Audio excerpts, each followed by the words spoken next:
Friends, hi Priya and I welcome you all to this channel of Swad Samriddhi. मैं हमेशा informative video बनाते रहती हूँ फूड सर्विस रिलेटेड।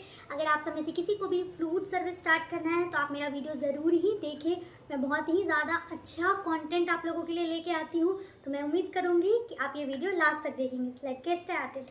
आज का हमारा टॉपिक है कि आपको कैसे पता चलेगा कि आपका कस्टमर कौन है, आपको कैसे क्विजीन डिसाइड करना है, मेन्यू डिज़ाइन में आप कम मेन्यू से ज़्यादा आइटम कैसे निकाल सकते हैं, और इसके अलावा किस तरीके से आपको बजटिंग सेट करनी है कि आप प्रॉफिटेबल रहे। So let's get started. सबसे पहले हमें फाइंड करना है कि आपका कस्टमर कौन है। आप जिनको सर्व करने वाले हैं, क्या वो प्रीमियम कस्टमर है, वेल बजट वाले होते हैं, या फिर कि वो रेगुलर कस्टमर है। अगर आप एक प्रीमियम कस्टमर को सर्व कर रहे हैं तो उनके लिए बजट ज़्यादा मैटर नहीं करता है।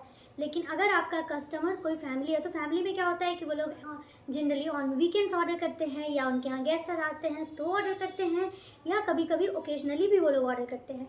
लेकिन फिर उसके बाद नंबर 3 पे आते हैं रेगुलर कस्टमर। उनका क्या होता है, ये स्टूडेंट्स होते हैं जनरली, या फिर कि ऐसे लोग होते हैं जो जॉब के लिए ट्राई कर रहे हैं, स्ट्रगल कर रहे हैं, उनका बजट कम होता है, बट वो क्या होते हैं, आपके रेगुलर कस्टमर होते हैं। तो आपको अपना मेन्यू इस तरीके से डिज़ाइन करना है कि आप रेगुलर कस्टमर से लेके जो मीडियम रेंज वाले कस्टमर हैं उनको, और जो प्रीमियम रेंज वाले हैं उनको, आप सबको कवर करेंगे। और आपके पास आपके मेन्यू में ऐसा मेन्यू डिज़ाइन होना चाहिए कि आप हर को अपना आइटम सेल कर सके।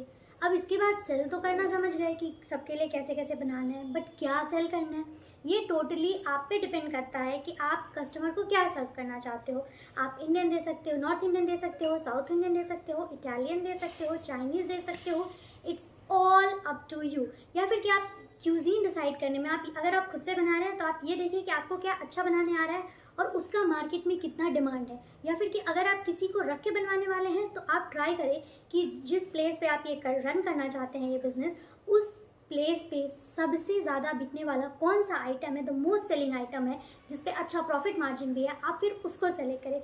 ये बहुत बड़ा रोल प्ले करेगा, क्योंकि अगर मान लीजिए अगर आप मोस्ट सेलिंग आइटम को चूज़ करेंगे तो आपके पास कस्टमर आएंगे, और नहीं तो अगर आपको जो चीज़ बहुत अच्छा बनाने आता है तो मीन्स अगर आपकी उसमें स्पेशलिटी है तो, और आप बाकियों से भी बेटर कर सकते हैं, तो क्योंकि अगर आपका वो खुद का डिश है तो आप उसमें इनोवेशन भी ला सकते हैं, आप उसका और वैरायटी भी डेवलप कर सकते हैं। क्योंकि अगर आपने खुद ने बनाया तो आपको पता है क्या क्या रॉ मटेरियल्स यूज़ हुआ है और कैसे उसको और बेटर किया जा सकता है, ये आप ज़रूर ही कर सकते हैं। Then comes price setting.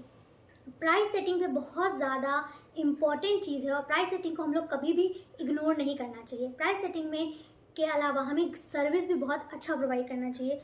Food business में ऐसा ज़रूरी नहीं है कि सिर्फ आपका फूड ही में, फूड बहुत इंपॉर्टेंट फैक्टर है, लेकिन ऐसा नहीं है कि फूड ही इम्पोर्टेंट है।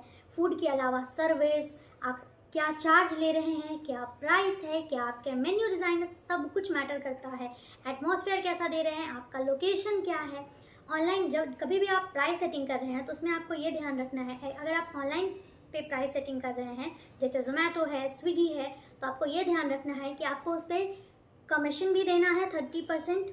उसके अलावा आपको प्रमोशंस पे भी हो सकते हैं कभी खर्च करने हो, आपको एड्स रन करना हो, और आपको प्राइस सेटिंग इस हिसाब से करना है कि आप टाइम टू टाइम कुछ अपने कस्टमर्स को डिस्काउंट भी दे रहे हैं।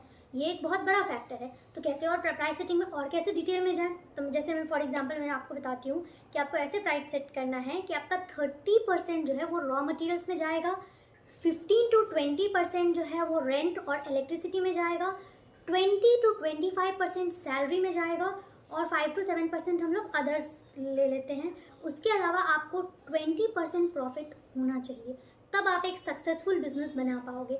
आपको ऐसा बिल्कुल नहीं करना है कि आपने स्टार्ट किया तो आपने इतना कम प्राइस रख दिया कि लोगों को डाउट होने लगा कि क्या ये कम क्वालिटी से कॉम्प्रोमाइज़ कर रहा है, बाकी लोग तो 50 रुपीज़ में दे रहे हैं, फिर ये 35 में ही क्यों दे रहा है। आपको ऐसा बिल्कुल नहीं करना है। अगर आपको स्टार्टिंग है, आप नया स्टार्ट करो, तो आप कोई अगर 50 में कोई सामान दे रहा है तो आप 45 में दे लो उसके बाद। लेकिन फिर सबसे बड़ा प्रॉब्लम क्या होता है कि एक बार आप कोई चीज़ 45 में दे रहे हो, उसके बाद अगर आप प्राइस बढ़ाओगे तो कस्टमर के माइंड में ये जाता है कि इनका चल पड़ा है ना, इसलिए इन्होंने प्राइस बढ़ा दिया। आपको कस्टमर को ऐसा बिल्कुल भी फील नहीं कराना है। आपको कस्टमर को ऐसा फील कराना है कि प्रायोरिटाइज आप उनको कर रहे हो। ज़रूरी नहीं है कि कोई भी चीज़ हम लोग एक प्रीमियम कस्टमर के लिए ही बनाएं, या कोई भी चीज़ एकदम हाई बजट पे बनाएं। आप एक मीडियम बजट रख के ज़्यादा लोगों को रीच कर सकते हो तो भी आप प्रॉफिटेबल हो जाओगे। इसके अलावा मेन्यू डिज़ाइन में हमें ऐसी चीज़ें रखनी है जिससे हम कम रॉ मटेरियल से ज़्यादा आइटम्स बना सके, जिसमें सेम बेस का ग्रेवी का यूज़ होगा। जैसे कि अगर आप दाल मखनी रखते हैं पनीर रखते हैं, मशरूम रखते हैं, मिक्स वेज रखते हैं, ये सब का क्या होता है, बेस ग्रेवी जो होता है वो सेम होता है। एक जो मास्टर ग्रेवी होती है वो इन सब की सेम होती है, जो कि ऑलमोस्ट आगे चल के जब आप फाइनल टच देते हैं सब कुछ को, तो उसमें थोड़ा थोड़ा चेंज करके सब कुछ बन जाता है।